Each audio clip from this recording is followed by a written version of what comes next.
In this episode, I sit down with Jeff Bernard, founder of Solved Systems, a development shop for the oil and gas industry and beyond, helping companies with AI workflows and automations. Today, Jeff walks us through a platform named PatchOps, an MCP server designed to connect several oil and gas data platforms via wrapping their APIs and allowing the users to ask questions about their data directly in the Cloud interface. So let's dive in. Jeff, good morning, mate. Welcome to the podcast. Pleasure to have you on board and tell us what exactly is it that you're going to be sharing with us today.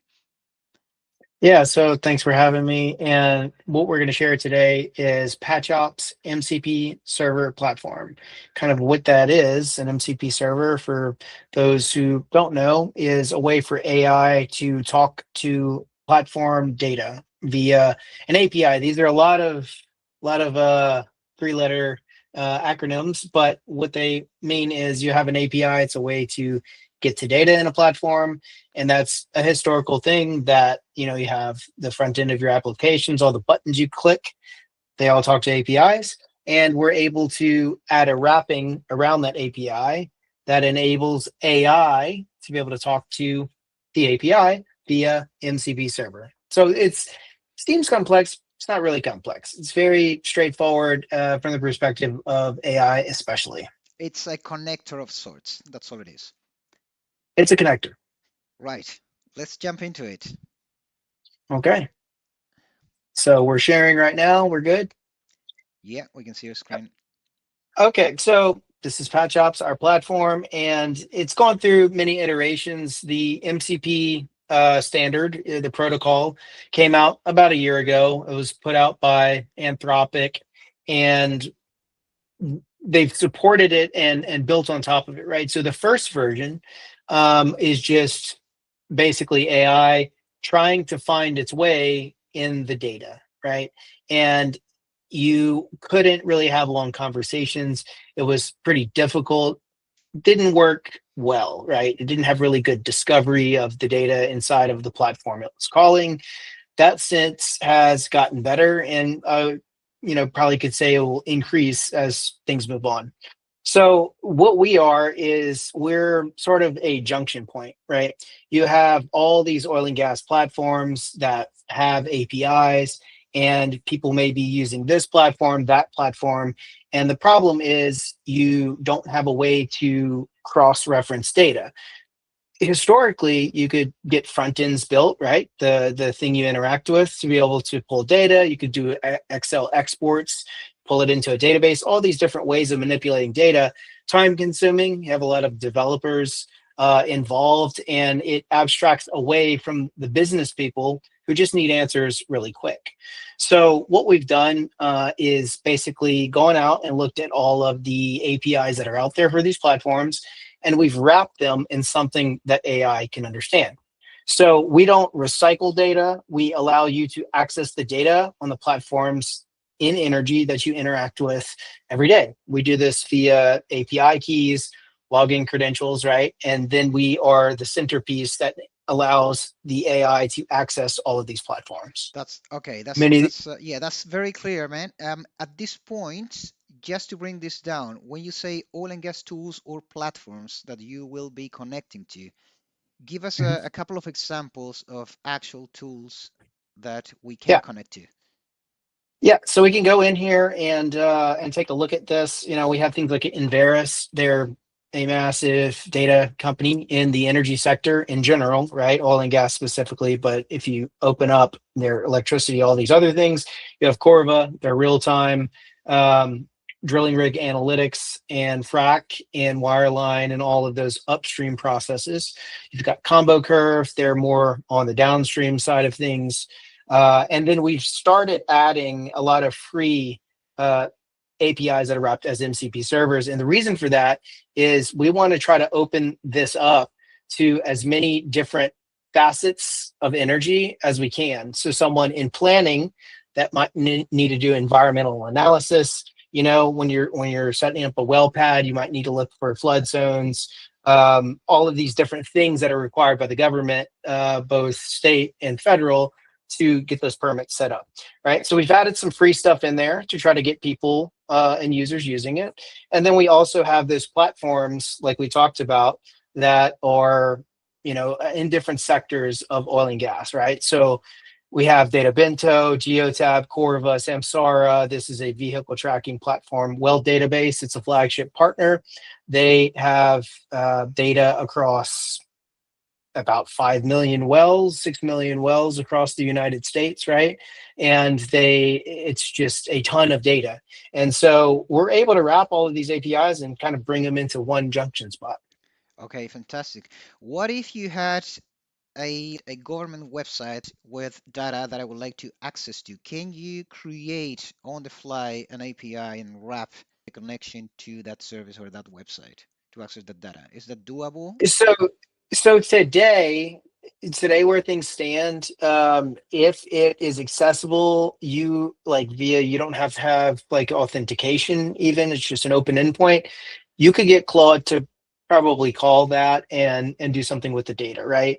However, and we can gladly wrap any API that's out there. We would gladly support it, and we're actively looking for these kind of clues and partners and stuff elsewhere in the world.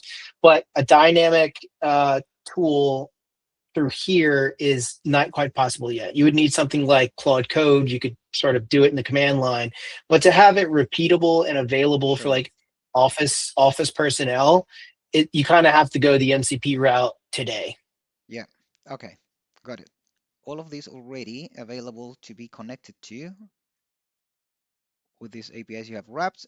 And now what? So we go back to, Okay, yeah, so you get signed in, right? So we're able to sign in, and then we have our MCP server list. Now, again, we talked about authentication being needed. We're not reselling other people's data. We don't give away API keys to platforms. It's incumbent upon the user to sort of already have access to these things, right? And so we've tried to mix, authenticated APIs again with, non-authenticated connectors, and also productivity tools, right? So if you think about the normal workflow of an energy worker, a lot of times it's exporting things to Excel, it's sending emails, putting things in SharePoint. So we tried to add as many of those connectors as possible to where you can push things across a workflow fairly easily, right? So if you wanted to go get data from, well database and send someone an Excel based on that finding, right? You can have Q&A with Claude, then hook it up. You have the email already in there, so you can push it through there. You could push it to Teams, to someone in your Teams list, right? So it enables you to stay focused in the chat and then use all of these tools from one URL, which we'll talk about in a second. And it's kind of like the part of MCP that's a little, it's not well tuned just yet. Yeah. So if we're looking at this and how do we use this, right? In Claude, you have the ability to go in, and I say Claude because ChatGPT also supports MCP. It's not as well implemented as Claude. Claude is sort of the gold standard from my perspective for using MCP. Although you can integrate this with ChatGPT as well, it's just not as good at using it quite yet. I'm sure it'll change, but we'll see. So we would go to settings, we would go to connectors, right? So we're on this connector page, and then we'll go back to PatchOps. So after you've entered all the API keys, you see connected, right? Okay, I have all of my platforms connected. You have two routes. You could do OAuth, right? Which is where it authenticates you with here from Claude. Or if a platform doesn't support OAuth, it gives you the MCP server URL and then a key, an authentication key to PatchOps in the case that they don't support OAuth, right? So you would take this, you would go and paste it into Claude as a custom connector, right? And then give it a name, add in the URL, and then it would run you through authentication, right? And then you're connected, okay? So that enables you to connect via all of those connector tools into Claude's platform. yeah. Okay, so we can go back to just say a regular chat. We'll see that we had a few connectors connected, and we can go into, let's just say Claude, and say, one thing we can also check here is you have a little plus sign. You can see all your connectors, right, as a quick reference here. And we'll say get Corva rigs, right? So these are rigs within Corva's real-time drilling platform. It's a test environment. And we can just go use that, right? So if you were, a drilling engineer and you wanted to dump some stuff into, say, Excel or something like that from Corva, you could do that via this workflow. Okay, so So it you did it. takes, Okay, this is Mhm. interesting because I thought that we would be interfacing within the PatchOps platform. So you actually interface within Claude directly after establishing the connection. Yes, and that's the key point, is that we wanted to build an MCP server platform to use in any LLM platform and or infrastructure, which is the key thing here, right? Yeah. As we look at like where things are going, we want to be able to help office personnel who don't know anything about backend, right? But give them the data that they need inside of the LLM interface that they want to use. And we also want to appeal to, the IT manager that is being asked to create some workflow, right, across platforms. And he's being tasked with this. Well, am I going to go set all this MCP infrastructure up myself to call things across platforms with AI tools? Probably not, right? So we allow them to connect Yeah. everything and use, our infrastructure to call all of the data. In the first step you showed us, you essentially authenticating and signing to all the services and all the platforms. You Yep, establish the connection between with Claude Claude. and your platform. And now Mhm. everything is connected so you can obviously exploit the power of Claude AI, accessing the data and talking to all the platforms you signed into That you via have connected. the first step you have connected to. That's That's correct. essentially what you've Yes. done up to this point. Now, in the back end, Yes. just curious, in the Hmm. back end, all of those connected services are added as context in your prompts here when you're prompting in Claude interface. So essentially, you have an expanded context with all the data coming from all those So connected so services. so what Claude sees, right? Claude, when you enter the URL on the back end, it sees a list of tools. Now, the old model, the first version of Model Context Protocol, when you enter this URL, every tool you had would get exposed to the model. So if you think about this as context limited, which means you can only fit so much in this text box that the LLM can see, right? If you were to fill all of that up, then the next prompt that you added would add additional context. What's the problem with that? Well, if you expose all the tools to the model and then you start trying to have conversations, you fill up the context very quickly. Conversation ends and you basically have to start over. So what we've done is remodeled this on Anthropic's, and this is getting into the weeds a little bit, but it'll help understand the code execution method of doing this, which enables you to have very small context to understand the tools. So what does that mean? Whenever you load this, it progressively looks based on your question for the tool it needs to use, rather than giving it all of the information up front, which then would sort of have a confusing effect and it would overload the conversation. So it discovers the tools based on your question Yeah. as it needs on the fly. So it brings context on demand, doing a pre-search stage of sorts to find the Yes. relevant context and nothing else. Okay. Yeah. Yeah. Cool. All right. So Yeah. now we're connected to everything and we're in the Claude interface so we can ask questions about anything. Okay. Yeah. So I can, let's say there's an operator in the US called Mitsui, right? They're Yeah. a Japanese based natural gas company drilling in North Louisiana, right? So get Mitsui wells from well database, right? Okay, so what's going to happen here is on the back end, it's going to go and call well database, right? It actually is creating the code as it's making the request rather than having predefined tools that are a big list, bloats the context. We're letting it write the code, go execute it on our server, and bring the call back, right? And so what that's going to look like, okay, so we got 41 wells from this particular operator in the US, and it's going to break them down sort of how it wants to, right? It's going to give you a sample set, right? It's not going to dump all of the data in here, but if you had more questions, if you were to say, hey, just give me all of these wells, right? Then, like in a list, then it will do that. Now, here's the interesting thing.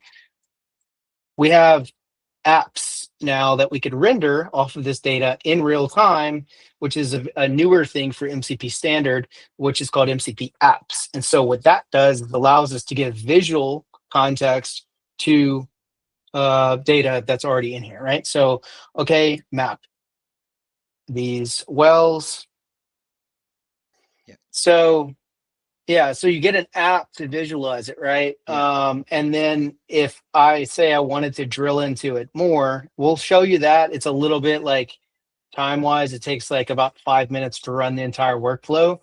But if you can see here, right, we have, let's get some, yeah, so this looks like this well didn't have any metadata, but you have all the metadata, right? Like you can see the well name, you can see its status, you can see well names, right? If we wanted to get some satellite imagery on it, right? So we built all this functionality into this server. It just does not exist outside of us building it. And yeah, you can't see the well pad there, the Uh, satellite imagery. Yeah. so these apps you were referring to, you mean PatchOps. This is a PatchOp app. The Yeah. So mapping. what we can, yeah, what we can do is take the data that we're pulling from these platforms, right? Yeah. And we can sort of give Claude rough context of the app we want it to output, and it will match. Like in this case, it sees, okay, I have some coordinates. I'm telling you kind of how Claude thinks. Don't know, but this is how I think it works on the back end is we say, okay, map it, right? It knows it has a tool under this provider, which is Well Database, a mapping tool. So puts two and two together, goes and plots as much as it can on a map, right? And so we see here, here's a well pad for this well. Okay, it's Cotton Valley well, Freestone, we get coordinates. Yeah. So Baker 101H. And yeah, and so then, okay, we got this data.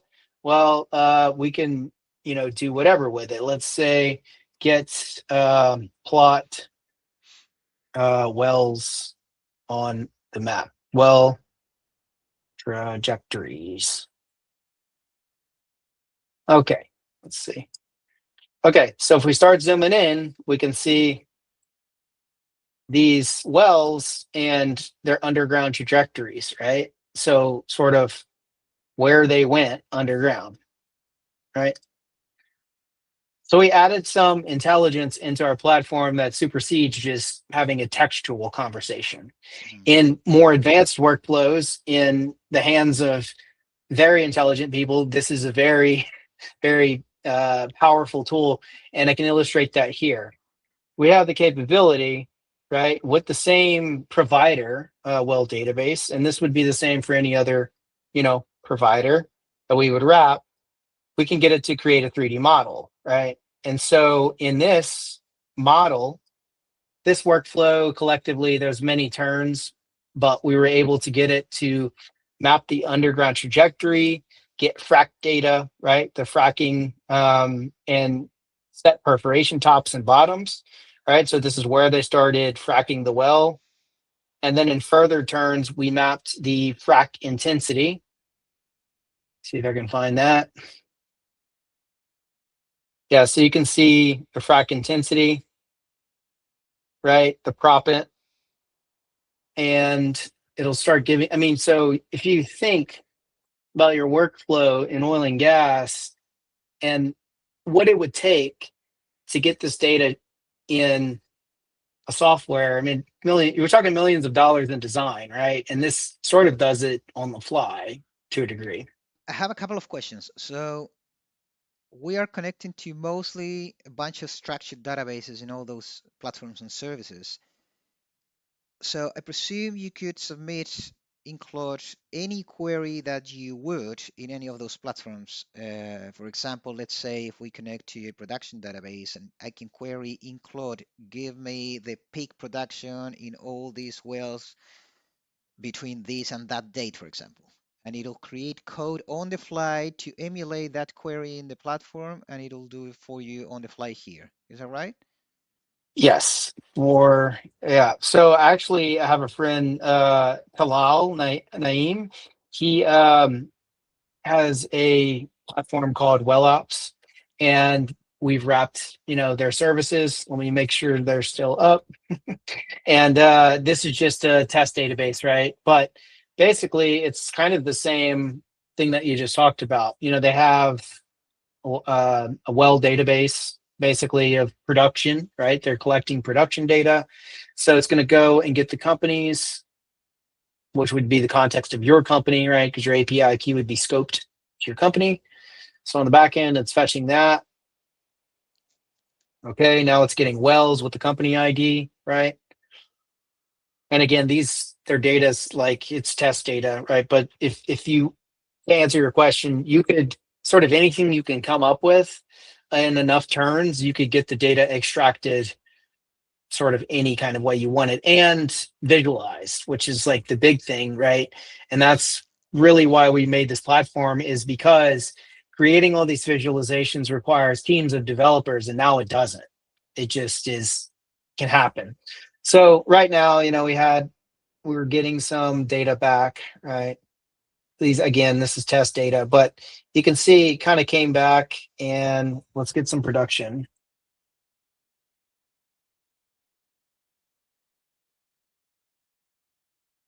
Obviously a more populated system, right? That's sort of ongoing, and the data becomes very kind of crazy to look at. I've been 3D workflow I just showed you completely surprised me. I was like, plot these wells, and then it came back with a 3D model, and I was like, oh, Yeah, this is kind of an aha moment here.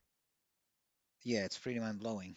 So you can imagine, like, I mean, I'm building MCP servers for everything, even outside of this, just for all customers. I mean, I'm using them, across like everything right now. So it's been pretty crazy. So some workflows take longer than others just because API response times, there's like a lot of factors. But yeah, it's a pretty amazing thing, to be honest with you. Do you have already embedded in this workflow the capability to turn unstructured data, reports, PDFs, PowerPoints into structured databases so you can also bring them into here? Like, let's say you have old PDF reports with a completion with well completion diagrams, old Mhm. scan Yeah. images, and I want to query those. Those are sitting in a drive which I can connect to, but can I query those unstructured reports? I think you could do it. To answer your question, today, the way that you would do that, you would go and get the where if it'll say it was in a Microsoft Azure blob, right? Or like wherever the files are, SharePoint even, right? It can pull back and probably parse them. You would do that on the back end with like a parsing library, and then it would just hand claude the representation of that, and you could get that like rendered as a PDF, or you could create an MCP app that if it detected PDF, it would render it visually in one of these MCP apps. And then also you could probably get it to parse it and pull out the data. So if there was somebody with that sort of request, I'm sure, you've given me a great idea to add on services. If I were to try to replicate what you've done using, for example, make Integromat or N8N, is it kind of an equivalent approach? No, and in No? the sense, because no, because really what's going on behind the scenes is um okay, let me rephrase that. You could probably deal with N8N fine. You just have to do a ton of testing, Sure. and that's kind of like what we've done. is mostly put in the time around testing and configuration to where it is executing its own code, and that way your token count stays low, your conversations can be longer, and so we've kind of solved for a lot of these problems with MCP. There we go. We're now getting production data, right? So it just ran for 5 minutes and then we got data back. It would be hard. I feel like I don't know if I know N8N enough to like specifically answer how that you would do that, but this is a very structured code base that enables the AI to understand the boundaries to where it can have the freedom to execute the code. So like imagine it looking at a code repository, a well defined code repository. It would know what to do with that, right? Just like a developer would know what to do with that versus not having that structure in place, then it would be a little harder for the developer to know what to do with the code, right? So we've like basically given it a lot of structure on the back end and let it go write the code itself. So I don't know if N8N can do that. It might be able to, but yeah, that's kind of like our custom solution around this. Yeah, no, yeah, I get it. It's just more talking about the general philosophy of the connection between the different parts. Obviously, these are Yeah, no-code tools, and the yeah, philosophy is obviously you establish those connections. So you yeah, define nodes, and you do whatever you want to do with each. But in yeah, the back end, those are obviously a bunch of code behind you don't have access to, but you are actually creating the code for each of those. But the philosophy yes, is essentially the same. It's like, stage was approach, point A to point B. This is the path, and this is what I want to get yeah. to with this stuff. So it's the general philosophy is essentially the same. Um, Yeah, yeah, I think anyone can go build MCP servers for sure. And it's just that the lift to do it to where you can use it in a tool is that's what we're solving for. Because when we started this, they didn't even have remote MCP servers. It was you had to run it through Claude as a node package, and it was like very complex to figure out and use. But we saw very quickly when they came out with remote MCPs. I'm a backend developer, sort of like as my business goes. And so this completely made, I mean, I was just like, wow, this is amazing. You can just, have access to all these things with an yeah. LLM, and it's amazing. Yeah, I don't think in general the industry still grasps the power that all No, this not yet. offers. It will It's though. very early days. So, no, I wanted to ask you, have you had exposure at all to Lumi, Schlumberger, or Tela when they? So what we've sort of, I guess, the headwinds that we've run up against with some platforms is some platforms in oil and gas are developer friendly, right? Like they're okay. Some people advertise their API documentation, and you're able to go and do it yourself, basically, right? Like, okay, well, even if I don't have the API connection, like the key to still wrap the API, someone who has it can go. And it's safe to say that based on all the other code we've made, that integration will work. But there's a lot of platforms that don't want integration. And so that's, I feel like, when you compare it to tech more broadly publishes APIs on the internet. And like the more integrations, they understand the network effect of integrations, right? The more Yeah, connectivity you can get, the more customers you can get. Oil and gas doesn't really think like that, right? Like broadly speaking, it's a newer concept.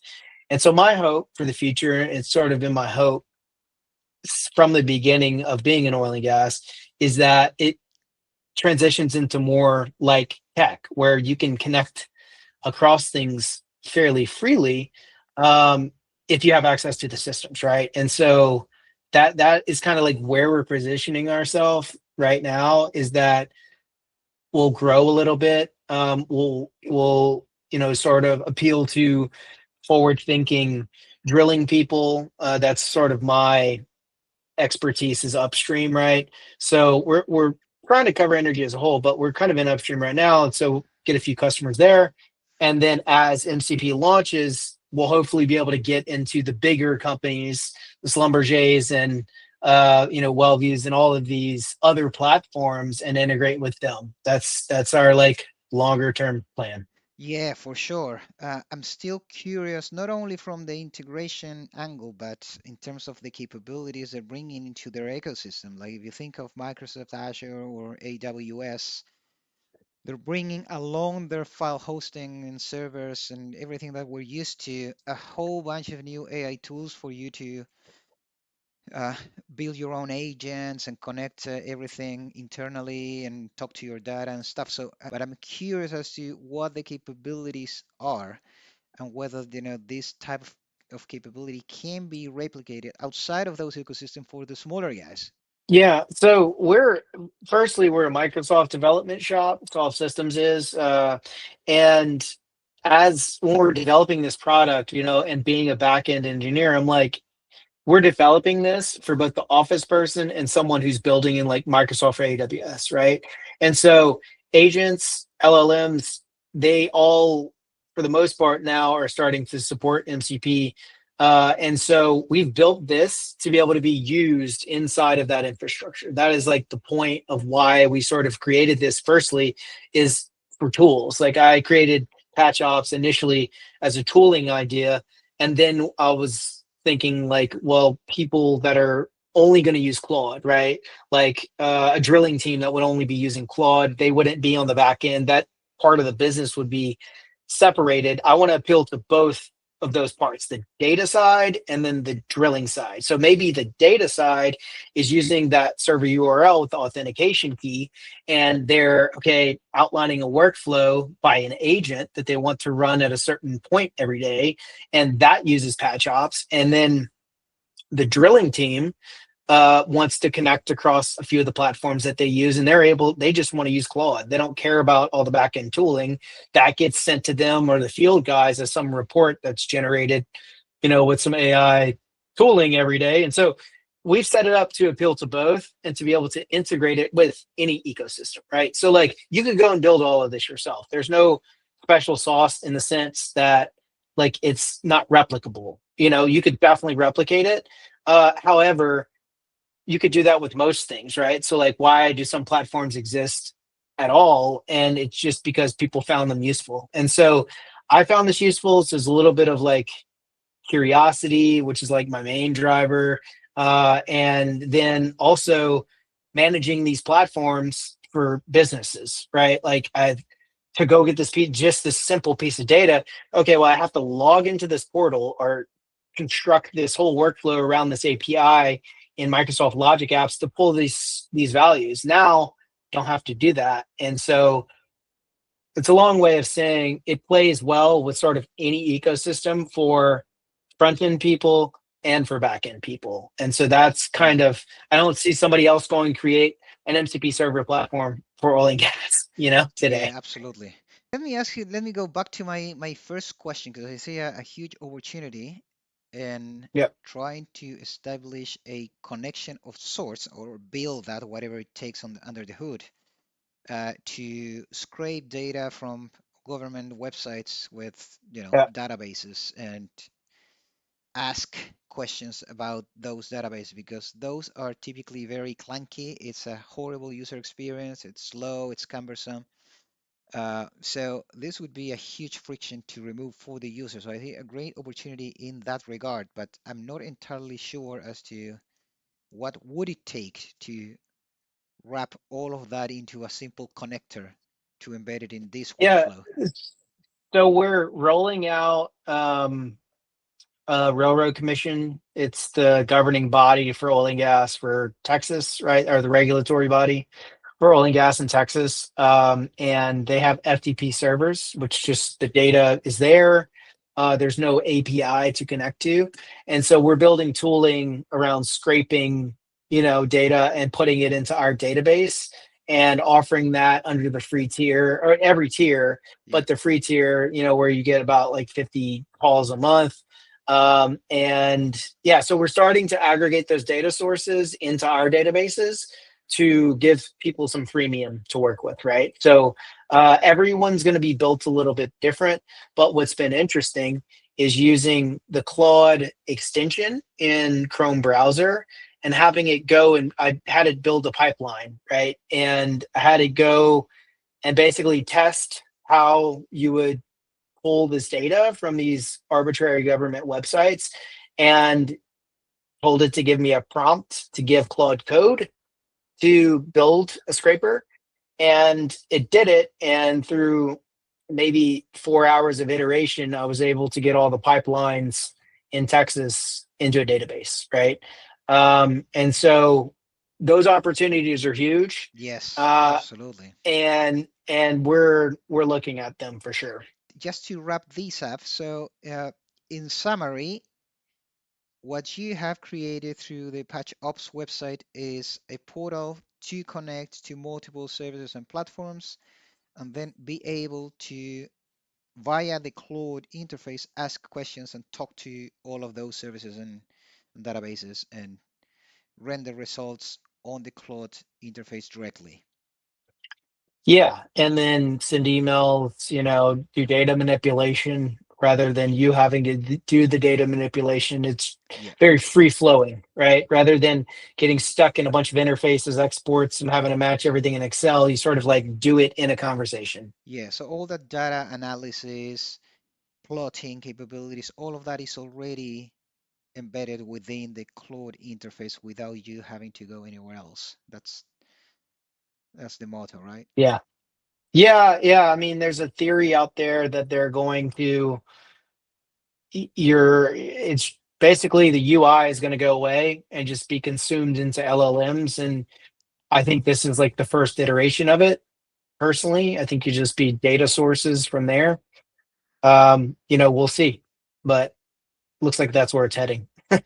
What can a user do currently in PatchOps? So I notice you have a free tier Yeah, in your pricing yeah. So page.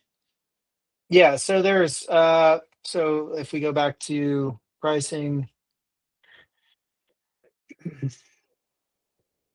so this is again built, you know, built to connect across, and it's priced for oil and gas, right? So Yeah. you get about 50 free calls per month, and then it sort of tiers up from there. The the organizational seats are like per seat, right? And you get X amount of calls per month per seat, and then after that, it sort of operates just like Anthropic works, where you need to reload for additional tokens, but in this case, calls, right? So it's pretty straightforward pricing structure. Yeah. Can you explain the user what a call is in this context? 50 connector Yeah. calls month. What would account as one call? So every time you ask Claude to make a connector call or ask it a question, and it goes and uses one of these tools, connector, an MCP server, that counts as the call, right? So you get some free back and forth with some free connectors outside of the platform. Say if you just wanted to test it on some free connectors, you had a rough idea of, I want to go pull some environmental data for some location, and the connections were free.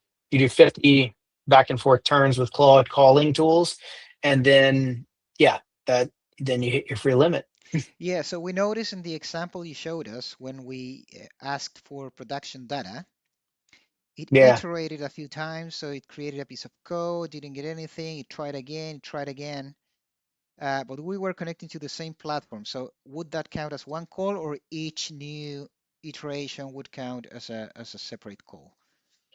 So today iterations do count as against your calls. However, failures don't. So if there's like a failure on the actual call, like a it fails to connect, that doesn't go against your calls. Right. Okay. Right. Fantastic, man. Thank you very much for the demonstration. Appreciate the call, and for sure we'll be talking again. Perfect. Thank you. Thanks All for your right, time. mate. Thank you very much for coming on. Cheers. Okay. Bye.